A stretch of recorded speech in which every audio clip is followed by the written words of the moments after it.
All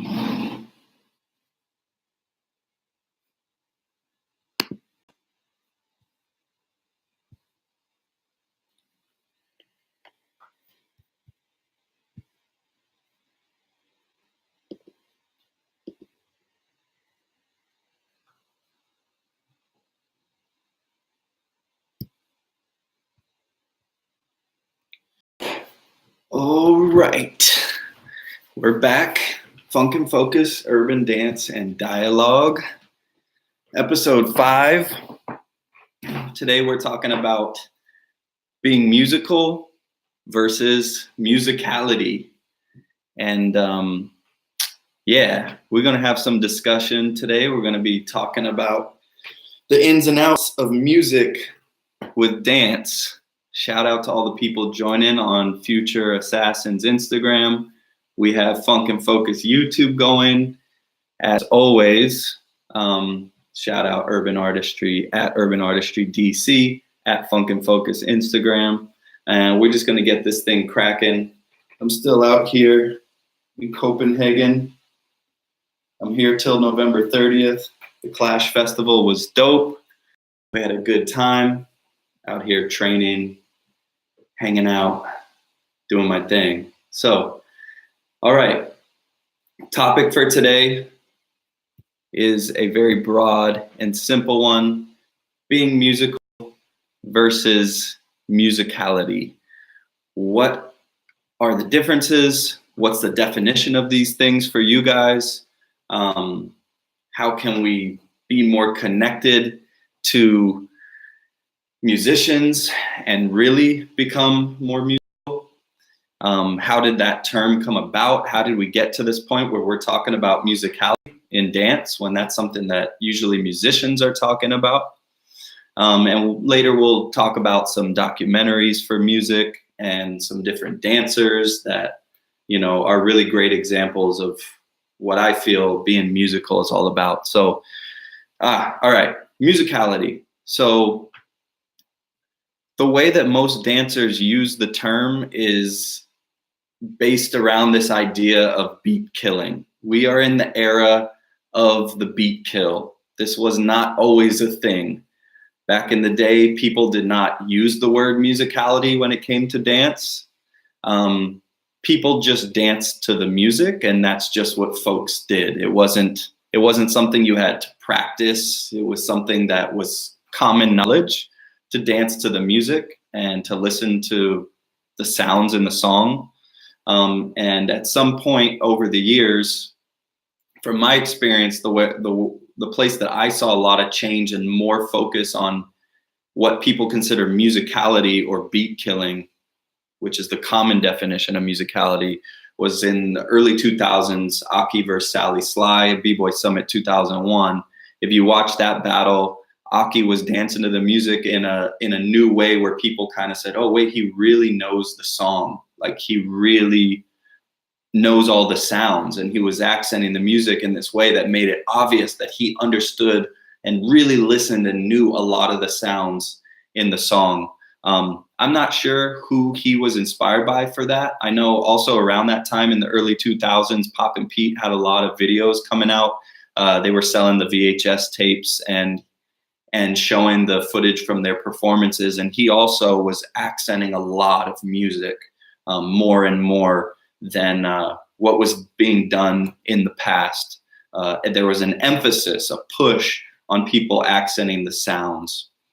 But what happened is now today, the common definition of musicality, even if you just write what is musicality on YouTube, you're going to see a lot of like really beat killy type videos. It's going to be, you know, the Twins and Wadey and Hoan and the people that we know as like the beat killers.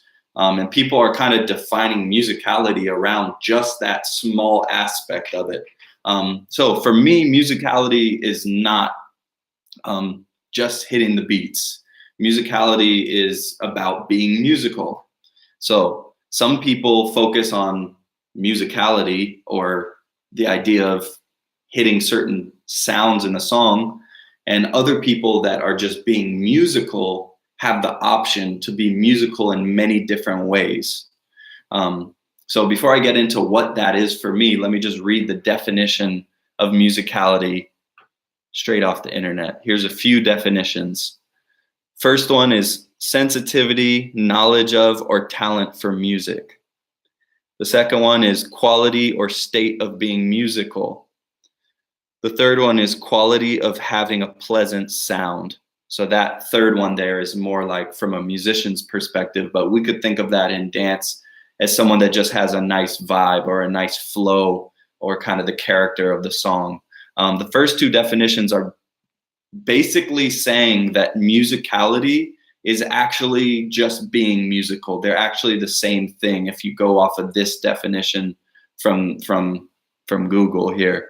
Like, so that's kind of how I feel about it, is that they actually are the same thing, but I feel like there's an issue with people just focusing on instrumentation and only one aspect of musicality. So I got 4 things I'm going to give you guys, and then I'm going to open this up for conversation and dialogue. 4 core principles that I see when it comes to musicality or being musical.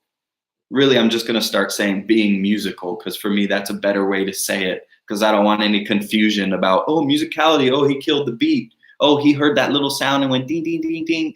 Like that, to me, that's elementary, okay? The way people are using musicality today is very, very, very, very basic. It's basic musicality, I would say, because it's just instrumentation. People are dissecting the song and just kind of like accenting the sounds that they hear, but they're cutting their flow. Their character doesn't match the song so much. Rhythmically, it's a bit weak. Like, wordplay is coming back into play now. People really like to act out the words and do these things, but there's just a lot of ways to be musical. And if we're only focusing on musicality as accenting the instrumentation, the beats, that's just the beginning. So these videos that are showcasing these guys killing the beat on YouTube are really, really a bad definition of what good musicality is. I think it's really unhealthy for people to watch that as the example, because it's so basic and it's almost the easy, quick way to get a cheer. So it's kind of like a cheat. If you can learn to accent the beat, then that's kind of a cheat. You're musical, you have musicality just because you understand how to hit the beat and you memorize the song, and you've memorized all the songs that they play in the battle. So every time you get 45 seconds, and what can you do to impress someone in 45 seconds? Guess what? You're going to hit the beat and the whole crowd's going to go, wow, that's so great. And a lot of us with a little bit more of an experienced lens are seeing that kind of like, it's basic. It's just the beginning.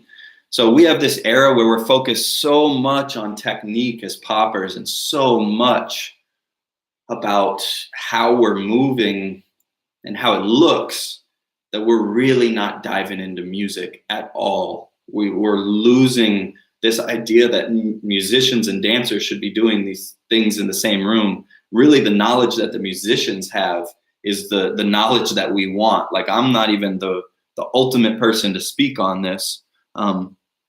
For me, it's best to talk about this with musicians, really. Watch musicians, study musicians.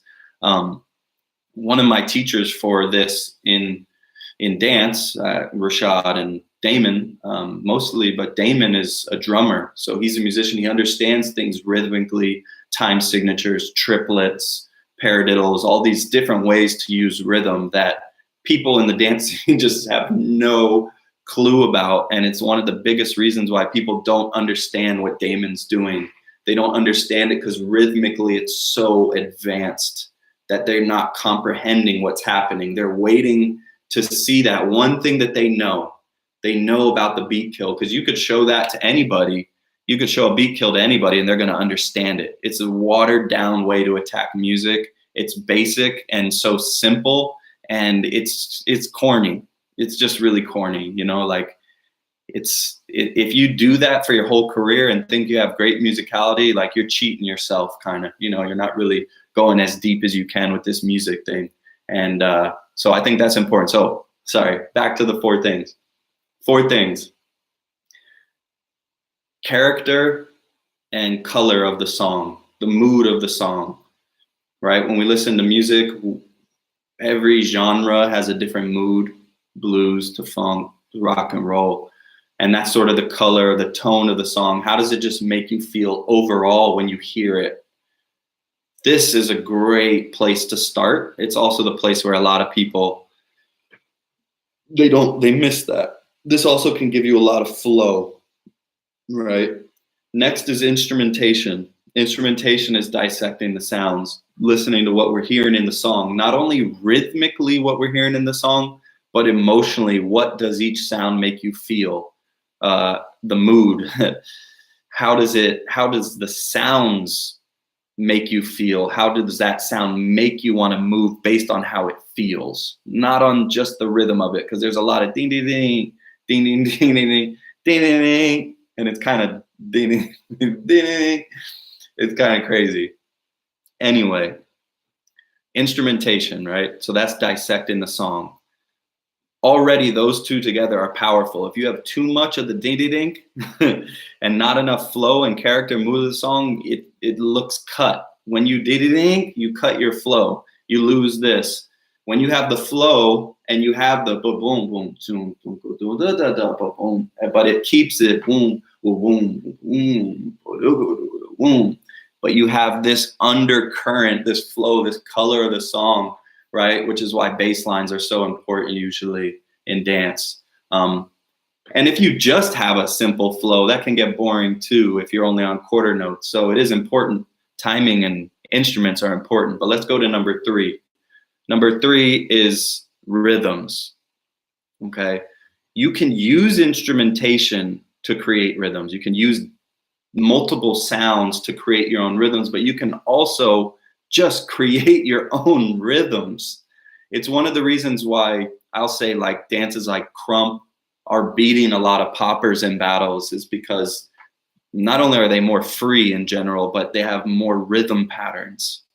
Popping is lacking in rhythm patterns. Rhythm is really basic, you know? So creating your own rhythms within the template of the song, super important. And the 4th piece I'll talk about is just vocals. So rhythmically, what are the vocals doing, and the message in the vocals? What are they saying? How do you interpret that in a literal way by acting it out, which is what everybody's doing, kind of just acting out the words? Or how do you interpret that in a different way? If they say something and you interpret it in a new way, right? That's a little bit less obvious, right? So 2 really common things that are happening: people accenting the beat, instrumentation, with no flow, no rhythm creation, no wordplay. And then the other thing that's starting to happen a lot is a lot of wordplay, but really literal, right? So they're basically going like, oh, shot him in the head, shot him in the head. Oh, dust my shoulder off, dust my shoulder off. And people go, oh, he dusted his shoulder off. And again, there's those are 4 things, right, that I gave you, and that's not all of what being musical is. Those are just 4 simple things that you can start from, and you can say, okay, do I have this one? Do I have a little of that? Okay, cool. There's some balance there, you know, but that's not the end all be all. There's plenty of ways. There's so many things, even musically, that we don't understand because we're not musicians. We have to study musicians, triplets, time signatures, polyrhythms, paradiddles, all these different tones, the way they feel and move while they're playing their instruments. All of that is so, so important.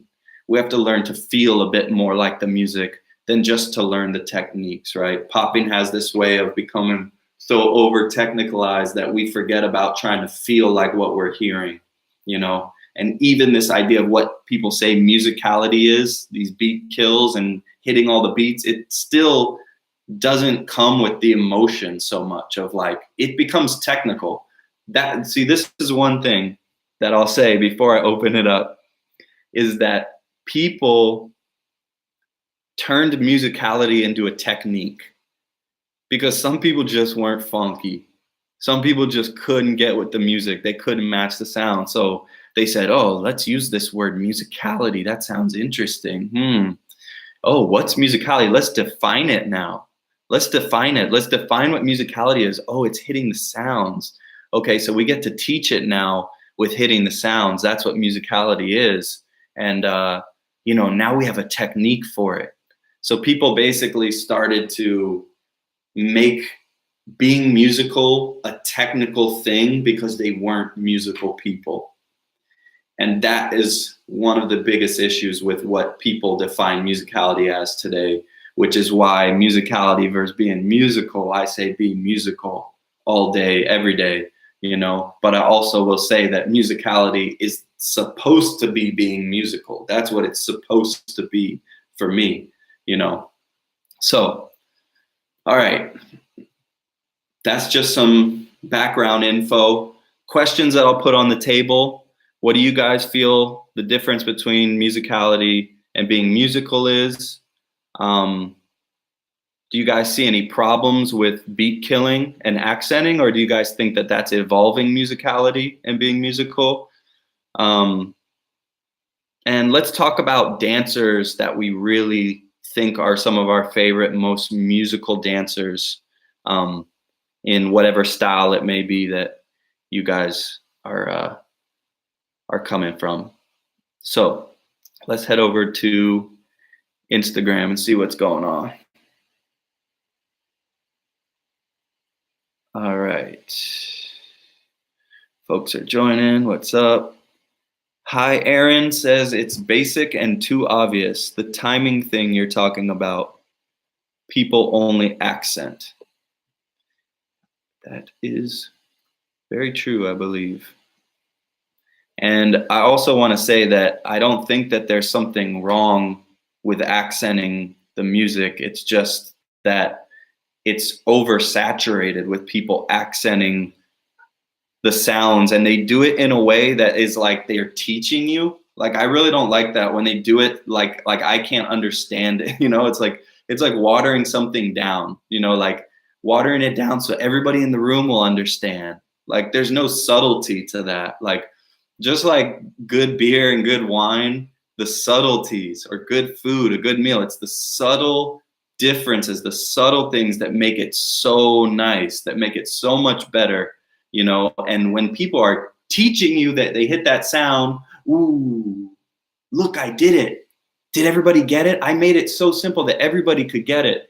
For me, that's watering it down. Like, examples for me of people that don't water it down, right? That are so musical, but the only way you'll get it is if you really, really listen and pay attention to the subtle way they're dancing to the music, not the obvious way, not the way people are teaching you the sound they're dancing to.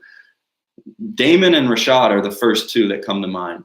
I have a little list I'll share with you guys a little bit later, but Damon, watch Damon Frost versus Bishop and just really listen to the music and watch his body and watch how much he's so musical. I Love This Dance, I think is the name of that event, where they pick the music for each other. Watch Damon versus Bishop. It is one of the most musical rounds I've ever seen, but most of the time when you watch Damon, rhythmically, it's so advanced. So there's a lot going over people's heads. A lot of people don't understand Damon's style. They think, I don't understand it. Oh, is it sloppy or what? Is it offbeat? They don't get it. It's because you just don't understand rhythm. You just don't get it. Like, you have to literally study and understand these things to be able to comprehend what Damon's doing. But also you have to have a subtle ear. Don't look for what's obvious. People used to say about Rashad, they used to say, oh, wow, he let so many beats go by. Oh, wow, that's interesting. It's like, well, why does he have to hit an accent and show you that he hears all those sounds? Like, he doesn't have to do that. Like, that is just the way that most people do it. It doesn't mean that everybody has to be musical in the same way.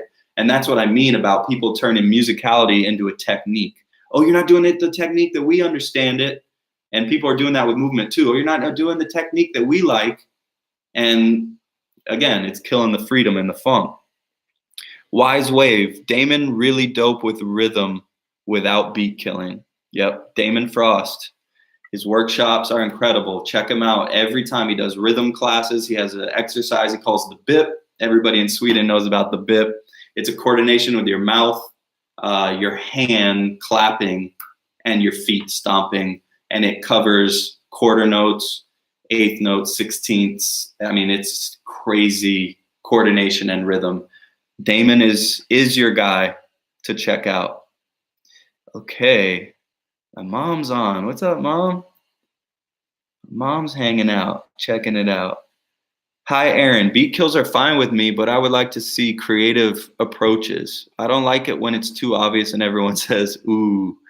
Yeah, for sure. Like the idea of creative approaches is awesome. Like even with some of the wordplay that they do in Memphis, people actually have gotten really creative with the wordplay, and kind of like they're really, doing it in creative ways. At first I was kind of like, oh, are they doing it so literally, so obvious? And now sometimes it's getting a little bit more creative the way they approach it. You could do the same thing with instrumentation. There's so many ways to do it, which I'll talk about now. Shashan says, hi, how to make your own rhythm. Great question. So again, Damon and Rashad are the best to ask this. Let me give you just some basic ideas. So I'll give you two, right? One thing you can do is you can use a simple template,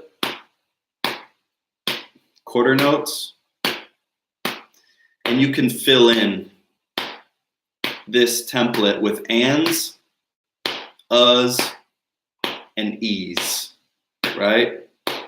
So let's go 1N,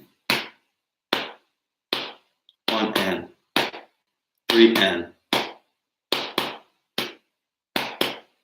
Okay, let's go back to our basic. Let's add a O1, O1. Let's add an E, 1E, 3E. Back to that. Again, 1E, 2, 3, and 4 combo. Okay, I'm not gonna give away too many secrets on this because you guys really gotta hit up Damon and Rashad for this. But basically, if you know how to count music, you can create your own rhythms, right? Without a song on. But that's not technically dance, that's just learning to do this and fill in the space, okay? But from there, it's also about like how to put that on the template of the music. You can always just do that and create those rhythms right on top of the music, but also how are you playing in and out of the sounds? Maybe you do a piece of the bass line and then the snare and the and on the hi-hat.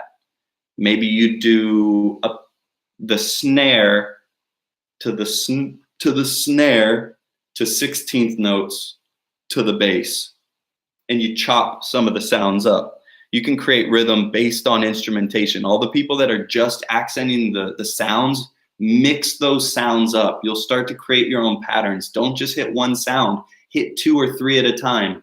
Watch this video, Rashad, just type Rashad hip hop. There's a video of him dancing in Georgetown, and it's like nighttime. He's wearing a blue polo t-shirt and he's doing hip hop, but he is so all over the music. He's dancing to so many sounds at once. And that is being musical, when you can dance to multiple sounds at once, not just the one sound that's obvious for everybody to hear.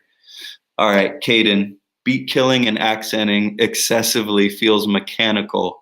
It's visually impressive, but it's devoid of feeling.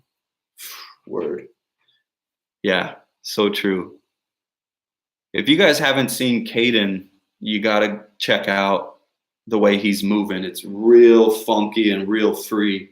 He's doing some nice stuff, and I would say it's not typical, and it has something. There's something special, definitely, with what you're doing, bro. So yeah, we've been watching, and we really like what you're doing, man. It's really funky and free. That's some straight boogaloo. That's the definition of boogaloo right there, funky and free. So, but it's cool. You get it. And see, hitting the beat excessively cuts your flow. It kills your funk. And that's what he's saying. It's devoid of feeling. Aaron says, I feel that soul is very musical. Gianni, beat kills often takes away from the actual dance. Some people dance like they need to hit every note or sound in the music that they forgot to dance. Right. Exactly. That's pretty much that's obvious. It's hard for people to not get that. I feel like people have to have realized that by now. It's like when you excessively hit the beat, you cut your flow, you forget to dance, right? Dance is just to express what is your purpose with this solo? Like, what do you want us to feel? Like, excessive beat killing just says that you want us to know you heard a million sounds, but you still, the music is here, right? Even songs, even music styles that are real sporadic like that, like bebop, there's still a constant tempo. And if you're not locked in, and you're not in and out of this, it's a bit much. And like I said, it can be dope if you know how to do it and you know how to go in and out of it. But when it's in excess and you can't do anything other than that, it's really you're lacking some skill sets that you might need to add.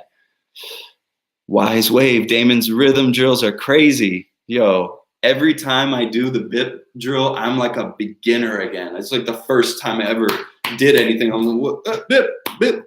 I'm so off. And most of the people in the class are like that, like I'm waiting for the day for someone to actually master that thing that he can do, because he's the only one. He's the only one that can do the bip thing so well. And I'm waiting to see who's going to really pick up on it. But notice Damon's in Sweden, right? Look at how the Swedish dancers move.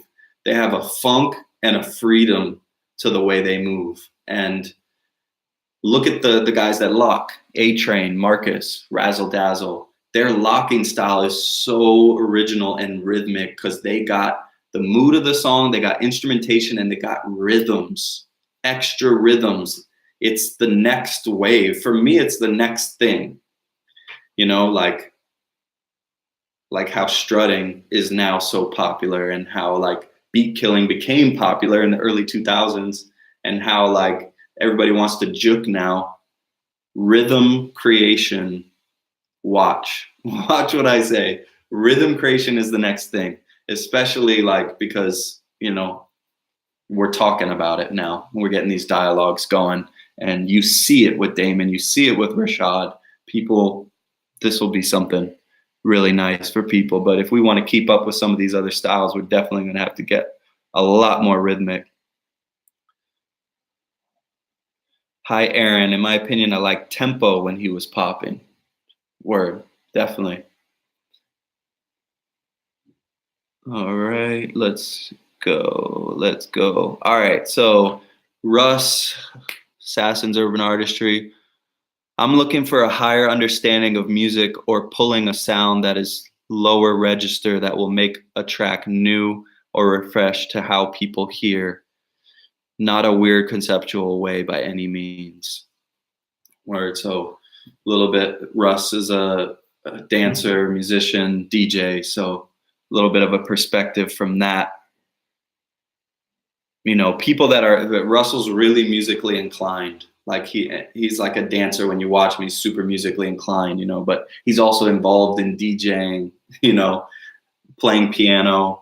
And he's watching documentaries, he's studying, like he knows music in and out. He grew up listening to a lot of this music. Like this is yeah. For some folks, this was just innate. It was the way they came up. And for others, you kind of got to break it down and see what you can understand. But there's a lot more. we're behind. Fish sauce, funk. How does cultural context or different musical roots play into what we think is musical? Wow, that's a good question. What we think is musical, do you mean like what we like musically? Or you mean like when we're watching a dancer, what we think is a musical solo? You know, like, because I don't know. I don't know the answer to that, to be honest. Like, I think it's also about like how much you understand just about music in general, like outside of a cultural context. But I will say that, like, for instance, I'll say this: a lot of black folks that created these dances didn't need the word musicality because they knew how to dance to the music. They grew up, their parents were playing blues and soul and rock and roll, and they were playing funk, and they were dancing family barbecues and hanging around, you know, like this was culture. Like music and dance was culture for them. It was the way they grew up. So like, you know, like to be around it all the time is the thing that makes you musically inclined, to be around it, to understand it. Or some people didn't grow up like that. Like me, I didn't grow up like that. And like my parents listened to, like, my mom listened to Madonna, my dad listened to like classic rock. So I know some of those songs. But when it comes to funk and the music that we dance to for popping, I had to go back and listen and try to make it a part of who I am.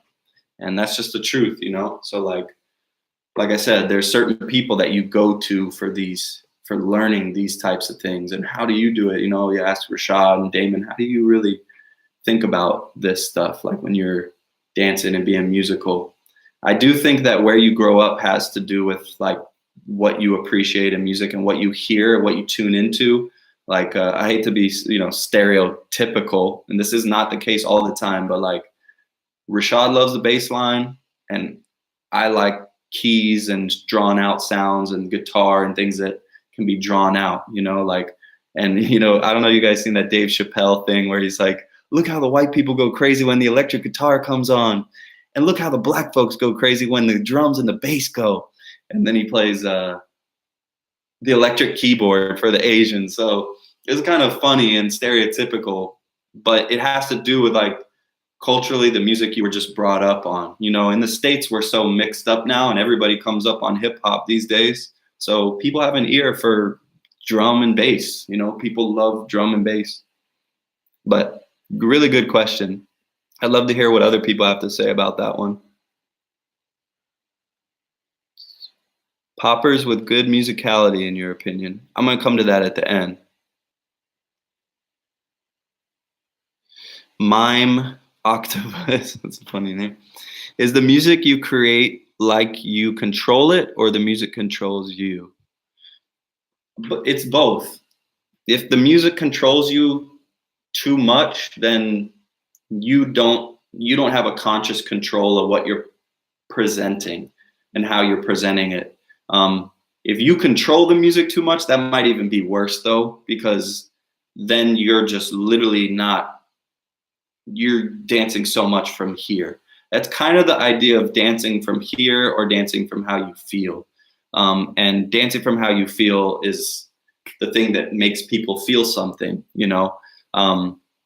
So I think a balance of that is needed, but a lot of people are on the end of like dancing from here. That's why I said musicality is a technique now. They dance from here. They're thinking about the technique of how to be musical, not just being it. Sometimes you got to let it control you. What up, King Mike? What's up, Ayub?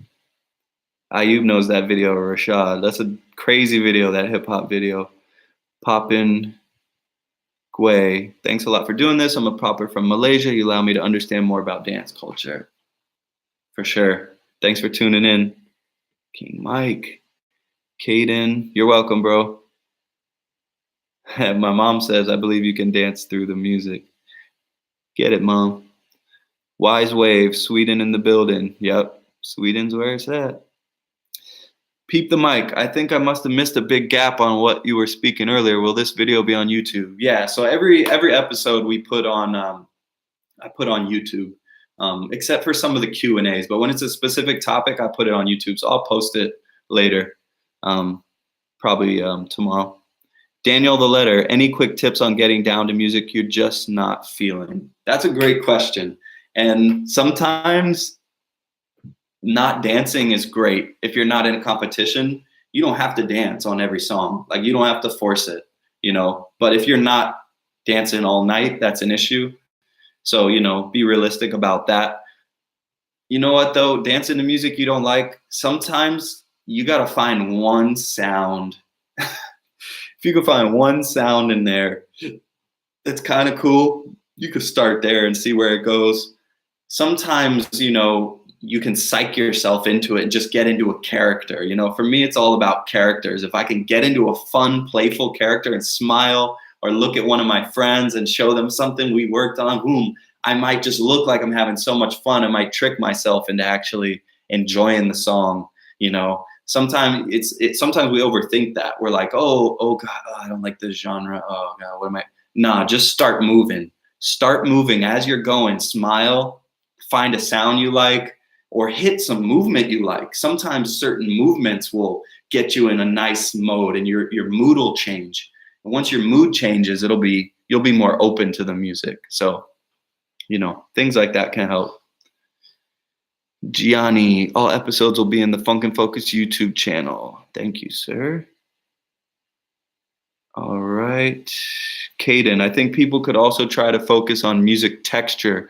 What's the sonic quality of the layers of the music? What's the musical texture? It's not just hitting the sounds, but how you're embodying them. Yes, so true. Texture is everything. Tone and color is everything. Dance is emotion. So there's colors to the sounds. There's color to the song. And the idea of just thinking of it rhythmically, how it sounds, is so narrow and tight and closed and restricted. Texture is so important. Texture and tone. That is a huge part of being musical. Huge part. Like one of the most important things is texture. And that might even need to go into my 4 principles I said in the beginning. That might be the 5th one. I know I talked about it though, like the mood or the character of the song, the mood or the character of the sounds, you know, the rhythm, the words, but just to be tonal, it's really mature. It shows maturity, shows a lot of maturity as a mover. Rashawn, what was the musical foundation of Washington, D.C.? So I grew up in Texas and Northern Virginia, but check out go-go music, Chuck Brown, maybe Russ, maybe you can answer a little bit better on that. Musical foundation of Washington, D.C. We got go-go. That's our own version of funk. And there's a dance called Beat Your Feet that they do to it. And we got some MCs like Nonchalant. And we got some different MCs coming out nowadays too from D.C., and there's a lot of jazz history. Duke Ellington was from DC, and there's a jazz district on U Street. So DC is, you know, got a rich history in music. Gianni, after watching the Strutters Room and participating Rashad's Popping Intensive, I started listening to blues and funk from the late 60s, early 70s, and it's really nice to dance to that stuff. You when you strut on blues and soul, things make a lot of sense. And if you strut on early funk, like Sly and the Family Stone, the JBs, James Brown stuff, it makes a lot of sense with the way it feels. So it's really important for strutting. And then Gianni said that made a difference in the way he listens and feels the music and dances. That's really dope. Stephanie, bad music is challenged during competition. Straight talk. It sure is. There's not a lot of variety in the events. I think I want to do an episode about that at some point.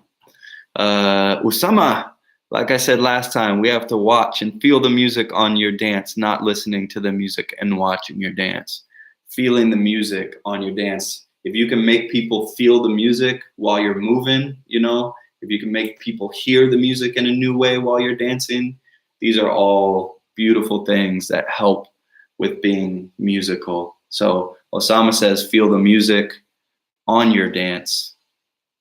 Caden said, texture, tone. These are really good things that we're adding now with this idea of being musical and what that really looks like. Bad music in the club. That's always a challenge. What up, Lil Black? Thanks for joining in, man. Shout out Memphis Jukin.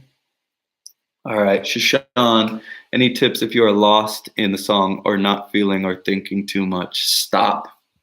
Just stop and reset. When you feel lost, stop, reset, get into something. You know, when you it could be, what am I saying? You could think, if you need a thought to clear, if you're feeling too much and you need a thought, okay, what am I really saying here? Am I showing some waves? Am I showing something with a little bit of rhythm? Boom. Am I being clear? You know, stop and sometimes getting lost in the song is also about starting too quick. If you don't take that time in the beginning to really listen, you need time in the beginning to just take the few 5 seconds, 10 seconds, really listen to what's going on. Let it develop. This is also like a nice way to let people's eye adjust to seeing you, you know, before you really start doing what you're doing. Slim Boogie does that every round. He starts super slow. He stands, he walks around, he doesn't move much. He waits, he's listening. He's just listening. And then once he starts, we're already used to looking at him. So then by the time he starts, it seems special. So that's kind of a little trick. But yeah, just stop and reset when you're lost. You know, and thinking too much has to do with just relax, breathe, focus in on one thought at a time, or just enjoying the music. What's your purpose? Give yourself one purpose per solo. I'm just really funky and enjoying this song right now. I don't even need popping techniques. Sometimes just do that. Or, okay, I'm doing too many moves, too many ideas. What am I really trying to say? Okay, I've been working on tuts. Let's stick with that. Boom, let me show them what I've been practicing. Bang, right? While you're enjoying the music. All right. Wise Wave. I've gotten a lot my approach to texture, feel, and expression from my background in contemporary. Do you ever look at that part of the dance world for inspiration? A little bit, not much. What's his name? William Forsythe. Check out his YouTube videos. He has these ideas with shapes and lines and how he's drawing and creating shapes and lines. I've gotten inspired a little bit more about like conceptual things from them, but expression musically, not so much for me. But it's cool that it works. That can work for you. Daniel, the letter, is there a specific genre of music you throw on to challenge yourself when training? Ooh, me and Rico used to do these practices where we would just we would shuffle genres. We would challenge each other.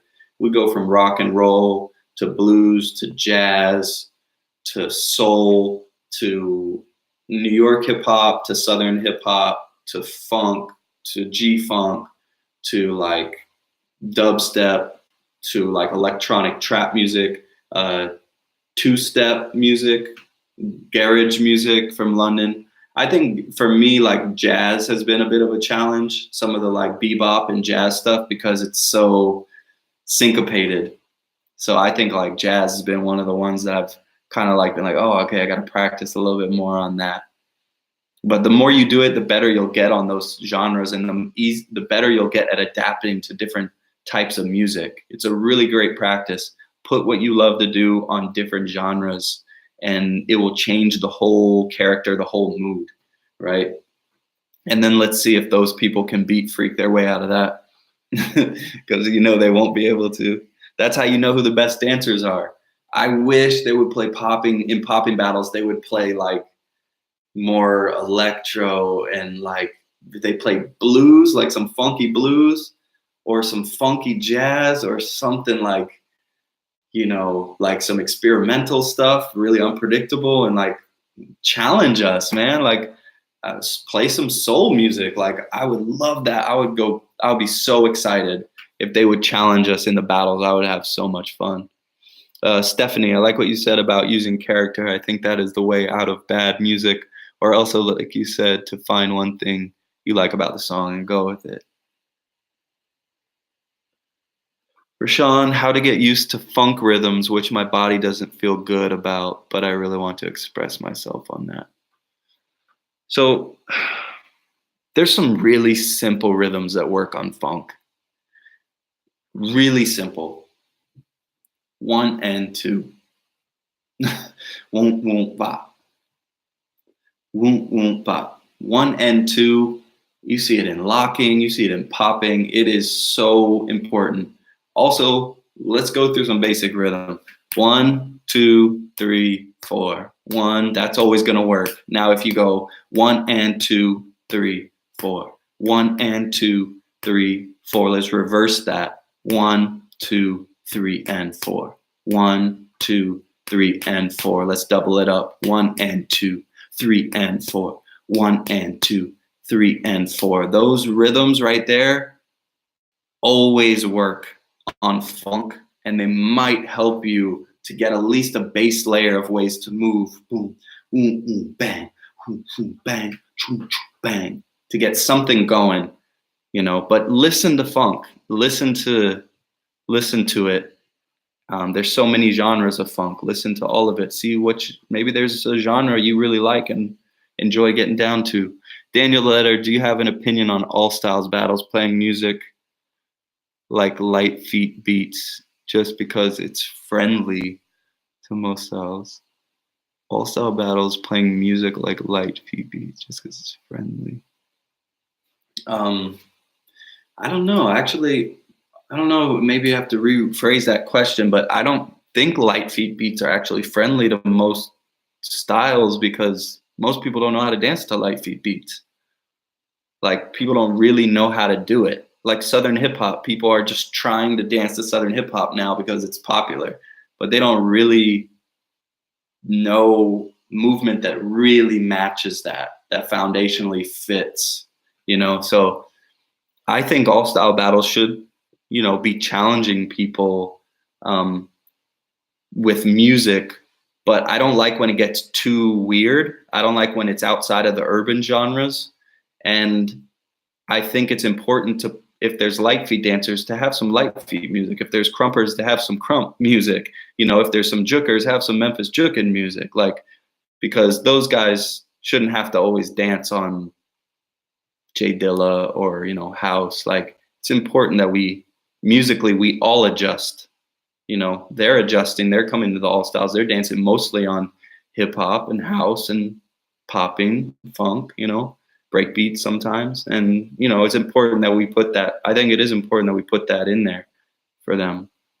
For instance, I battled an all styles battle where they basically only played light feet music because it's hype and consistent. Yeah, so that's like the same as people playing like popping beats, only like electronic popping beats, because people like to hit in popping battles. That's silly. You need variety. Like, let's not pretend one thing's better, one genre of music's better than another. Like, let's actually let's show like equality for all the genres, all the styles. It's important. So I'm not down with that. Shushan, difference between music texture and rhythm. Okay, so music texture is the tone, the way it feels, the way the sound feels. A bass feels heavy. Boom, boom, boom, real low. Boom, right? That feels heavy. That's a texture. Boom, right? A snare is more like clunk, clunk, you know, clunk. That's not really a snare. That doesn't sound like a snare, but let's say that the clap sounded like a clunk, you know? So the texture is how that clunk kind of feels like, bloop. You know, you see, that's the texture. A snare that would go, ka, you know, would be more like, ka, ka. So the texture of the snare can be different. It's the tone or the color of it. And rhythm is rhythmically how it's fitting, the pattern rhythmically. So those are two different things. A sound can go ding ding ding. The rhythm went 1 and 2, but the tone went ding ding ding, which sounds like ding ding ding. That's kind of like sharp, you know, ding ding ding. That's the texture versus the rhythm in a nutshell. Sarah Rusta, what up? Music is the representation of numbers and time, so shouldn't dance be the representation of number in time and space, trying to find something in that simplified definition. Yes, that is true. Um, Numbers, math is actually important for rhythm, and it can change your dance. Damon has a lot of exercises where he cuts eighth notes into numbers, and then he gives you different rhythms, and you put those numbers on those rhythms. So you sequence the movement in different ways. So knowing the numbers can change the movement, which is funny because that's what we're going to do in our private lesson tomorrow. So we're going to work on this. Me and Sarah are going to be working on music tomorrow and rhythms, and we're going to talk more about it then. But I like the idea with music and numbers. There is ways to get involved with this, but if you get too much about the numbers, you're going to lose some of the rawness. Rashawn, what are those rhythms that Damon used to do, which are so clearly visible on you and Rashad when you guys showcase the feeling of not doing the basic bass and snare, but waiting for in-betweens and echoes? What are these rhythms? Eighth notes and 16th notes. E's, uhs, ands. Right. I did a little demonstration earlier where I hit the quarter notes and I showed where those were. But again, right, let's go to Damon, go to Rashad. These things, people are working with these and making it really nice. Scratchy, I'm probably saying all these names wrong. Helps if you know how to mix music, because that forces you to know the numbers and the structure of a song. Yeah, for sure.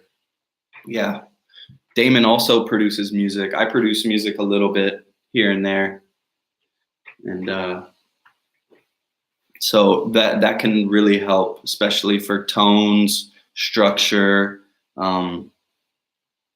really understanding the difference between different types of sounds, even knowing the names. I think it's important. Like people, when they, like dancers, when they explain musicality, they say like, oh, that sound, that sound. Did you hear that one that went boom? Did you hear that sound that went crack? Did you hear that sound that went, like they'll explain like an organ in a really weird way. So it's nice to know, like when you produce music, you get to see like the names of all the sounds. When you're a musician, you understand that, like what the names of those instruments are. Really know the instruments. All right, hold on one second. Let me just check if YouTube. Yo, YouTube. All right, I got to go over to YouTube because I've been hating on my YouTube for a while. I've been on IG the whole time. All right. Pat Eastwood says, when am I going to post the other episodes? Oh, okay. All right. Actually, you know what? Change that. I'm coming to these after the hour is done on Instagram. We're going back to Instagram. We're going to finish out Instagram, and then we're going to move over from Instagram in about 7 minutes to the Funk and Focus YouTube, and we'll keep it going from there. Okay, Siraj, why popping is a funk style? Well, popping is a funk style because it was created on funk music in the mid 60s. James Brown, Sly and the Family Stone. The whole, it's funk is black music. Popping is black dance in America. So it's the reason why I said a lot of people nowadays made musicality into a technique, and back in the day, a lot of people just understood music. African American folks that were creating and in the development of pioneering these styles, they grew up listening to funk, dancing on funk. When those songs were coming out, they were so experimental and different, some of them, especially like Parliament, George Clinton and them, that it was creating new moves all the time. The whole idea was to have like a new style on this new song. When I think it's No, is it Knee Deep? No, Flashlight. When Flashlight came out, and that was one of the first synthetic bass lines, it just made people want to do new things. And Damon talks a lot about this. So the music was evolving, funk music was evolving, and the dance was right there with it. If you follow the music, you'll find the dance. And if you follow funk's history, you'll find boogalooing, robot and strutting, popping. Daniel the Letter, is there a current music artist that you enjoy listening, getting down to? Shoot. Oh my gosh, that's so many. Memphis Jukin, it's Project Pat. Probably modern funk stuff right now is First Touch. Listening, like MC wise, I like Odyssey. He's like from Maryland. I like listening to like FKJ and Masego and Tom Misch and this type of music. I really like soul music, and I like listening and dancing to soul music, like the Shy Lights, Blue Magic, the Temptations, man, the Dramatics, all of these types of groups, really nice. All right, Renee, I saw in Hip Hop International Rules and Regulations that musicality is explained in this way: the upbeat, downbeat, tempo, vocals, and how you count the music, simple time, double time, half time. Oh, that's really interesting. I'm glad you posted this. The upbeat, the downbeat, tempo, vocals, and how you count the music. Okay, so the upbeat and the downbeat, according to Damon, is just the downbeats are the quarters, the upbeats are the ands, right? Upbeats, and 3. The tempo, obviously we understand what the tempo is, the vocals, and how you count the music, which is double time and half time, which is really interesting because they're not talking about instrumentation really, which is what I figured that they would probably be talking about. They're not talking about the color. They're not talking about the tones. They're not talking about rhythm creation. So I think it's an interesting definition, but I'd like to hear someone explain it. It's a little bit confusing actually, because the upbeat and the downbeat is a timing thing. And then at the bottom, they're saying simple time, double time, half time. Oh, you probably meant single time, double time, half time, but that's just quarters, eighths, half notes, vocals, and how you count the music. Okay, that's kind of funny. They're judging your musicality based on how you're counting. To each his own, but that seems a little bit that needs some refinement. Genocide, Anderson .Paak. Yo, Anderson .Paak for sure. Anderson .Paak is fire. Kendrick Lamar, Anderson .Paak. I mean, I'm a fan of Eminem.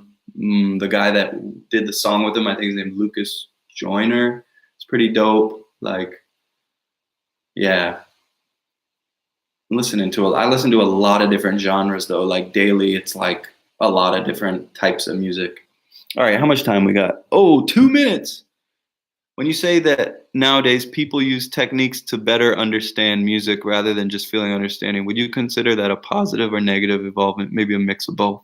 I think it's a mix of both, because here's what happened. People said people couldn't understand what musicality was or like feeling, right? So they defined it. Oh, it's the sounds. You got to hit the sounds.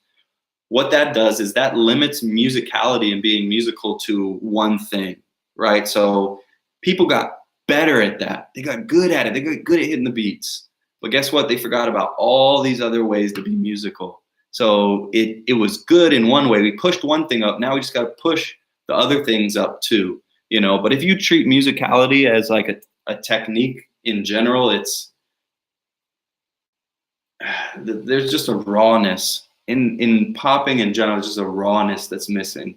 There's just a rawness that's lacking, and I think it has to do with all these definitions, and this is the best technique, and this is the best way to be have musicality. And I think we're just limiting ourselves. We can't forget about what came before. the way people were being musical before. We got to remember these things and take it with us. Monster Pop told us about your book of styles method of training where you pile 2 to 3 styles together to mix foundation, but how does it actually help you in training? Because I get confused. Okay, so I only got 25 seconds. So check out more about the book of styles. Me and Rashad, if you can just write me offline about that, about the book of styles, I'll answer you. So thank you guys on Instagram. Let's go over to the YouTube because we got a lot going on the YouTube for Funk and Focus. Every Sunday, every other Sunday, Urban Dance and Dialogue, Funk and Focus, Urban Artistry, Future. I'm out. And let's go to YouTube. All right, Pat Eastwood. Okay, when are you going to post the other episodes that are currently missing? Yeah, so I have the first Q&A. I can post that if people really want, but let me know if you really want that to be posted. I just kind of figured like the Q&As are kind of random, you know, like the episodes are geared specifically for a certain topic. This is how I've been doing it so far. I'm open to suggestions. The Q&A is like, there's a lot of random questions that people want to ask sometimes, so I figure I do a Q&A every once in a while. But it's kind of all over the place. So I was like, I kind of wanted to just chop a few pieces. Was there something in that Q&A that you really wanted me to chop out maybe? The session with Steen and Rashad, I'm having copyright issues. So I'm still new to this stuff, you guys. So like, I'm going to do another one with them before I leave with Steen. Rashad's not here right now. But we'll use uncopyrighted music, no copyright issues. I tried to chop it up. I tried to speed it up. I'm having a million copyright issues. If anyone has a trick for that, let me know because I'm trying to take that's really good practice footage with us, and I'm trying to figure out how to get it online, but I just too many copyrights so far. Stephanie, if it's a crutch, then what should a dancer do for the 30 to 45 seconds, if not beat killing? So first off, events need to change their format. 30 to 45 seconds is ridiculous. I'm not even getting warmed up after 30 seconds. 45 seconds, no. I'm not warm. That's not dance to me. You're not going to see me as a dancer in 30 to 45 seconds. You can't see all of what I can do. It's a limiting format that we're dancing in. 45 seconds is ridiculous. So what I do is I say, fuck it. Like I'm kind of a rule breaker, but I'm also a tradition bearer. So I guess I give you a little bit of both worlds, but I'm just showcasing who I am. I know my purpose. With each battle I go in, I know exactly what I'm trying to say as an artist that day. And if it's not going to be the thing that's popular enough to make me win, I really don't care because I'm an artist. I'm not a puppet, you know, like I'm not a trendy person. A lot of what we do has sparked some trends. So I'm just on that path. So I'm going to show you something different in that 30 to 45 seconds that a lot of people haven't seen before or something that I represent traditionally. And I'm just going to showcase who I am, and win or lose, I don't really care because at the end of the day, it's not really about the contest. Contest is just one element of dance. There's performance, there's education, there's research, there's ciphering, there's battling in the club, in the ciphers. There's all kinds of things, you know, and there's creative videos, there's theater. So, you know, be more than a contestant. And in those 30 to 45 seconds, just be who you are. You're not going to impress every judge. You're not going to, it doesn't matter. The real people know that if you didn't beat kill, but you had quality movement, people will appreciate that. Mason, what up, man? Been a little while. Do you think beat killing became more popular when the dance became more attractive to the masses? Yes, I do. Also, how do you feel about pros that have really good musicality but choose to beat kill heavy because the masses will enjoy it? I think it's whack. I think it's whack. It's watering down your art to appeal to a large crowd, right? To appeal to the masses. Anytime you change your artistic vision based on what other people want in like consistently like that, you're not living up to who you are as an artist and a dancer. Like you're being what other people want you to be. There's nothing special about that.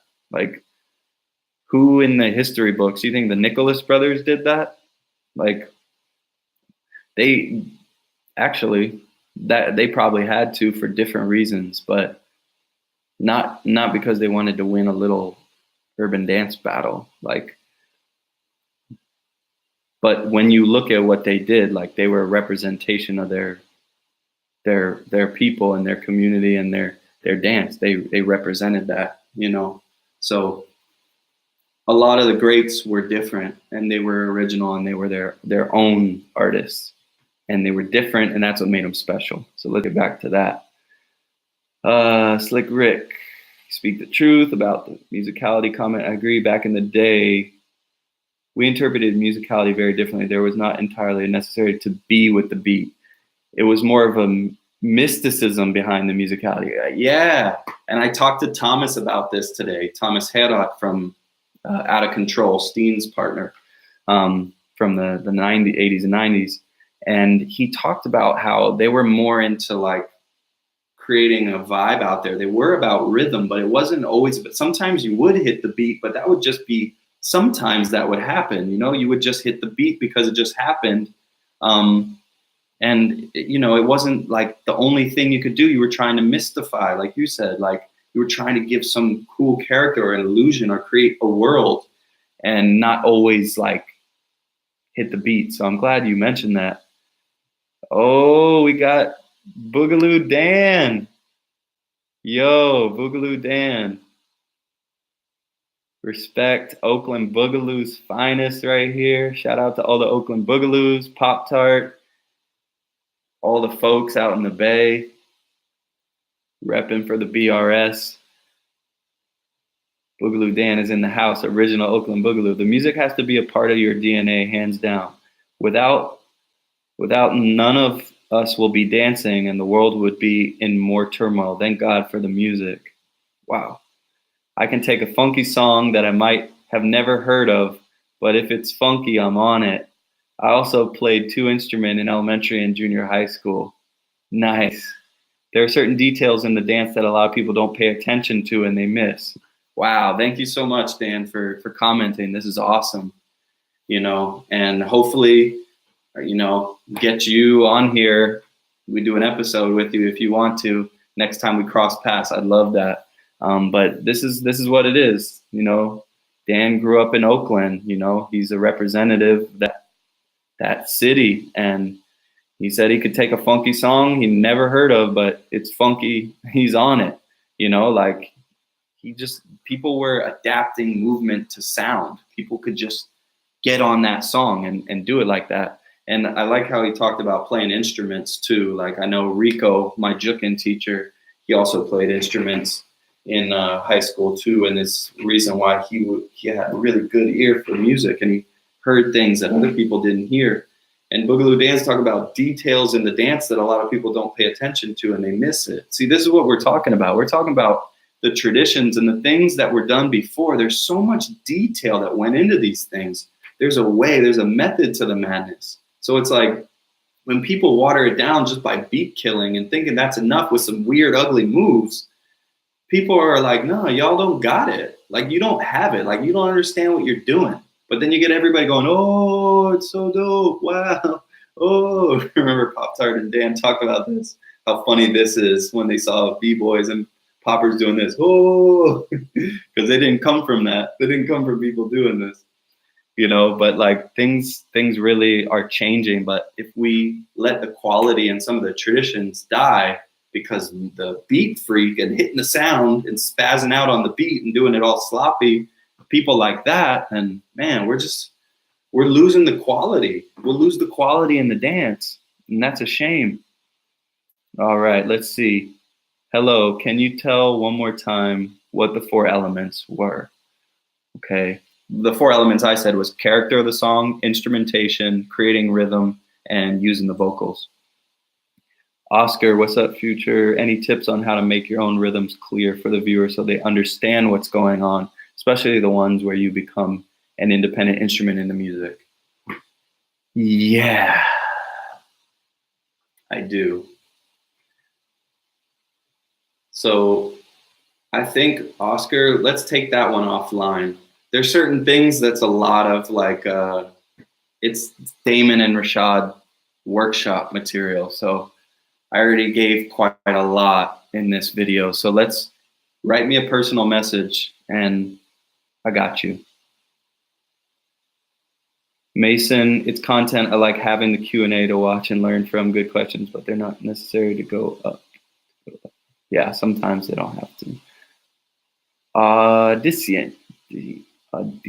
Audience. It would be great if you posted. I still would love to hear those random questions and answer sessions. Okay, I'll try. I'll look at it again. The Q&A. What up, Sid?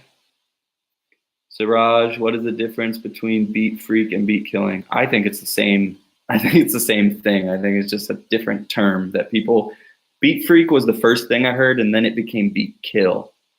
But to freak something or to kill, like it kind of has this aggressive tone to it. A beat freak, you know, like a beat kill. It's like this over the top way to be musical. Alex. Yo, Ryan, it's Alex from Boogie Nights. Shout out to Boogie Nights. Washington, D.C. Poppers. All right, y'all. I think that's going to conclude it for today. Again, Urban Artistry DC on Instagram, urbanartistry.org. Check out the Funk and Focus Instagram. We'll be live about every Sunday or every other. Thank you for all the feedback. Thanks for participating. I'm really enjoying getting all this dialogue going, and I'm excited to see where we can go with it. And if you guys have suggestions for topics or for things you want to see on this channel, I'm really open. So, you know, like I want to hear what you guys have to say and see where we can take this thing. Also the Funk and Focus online courses, for me, they'll be starting up in December. I have the whole month of December free. January is a little bit tougher. February might be a little bit tough, but manageable. Rashad's schedule might be a little bit different, but a lot of these things we're talking about here, we go more in depth with, and also, of course, we get down and show movement and all that good stuff. So, all right, y'all, signing out, Assassins, Future, Urban Artistry. Peace.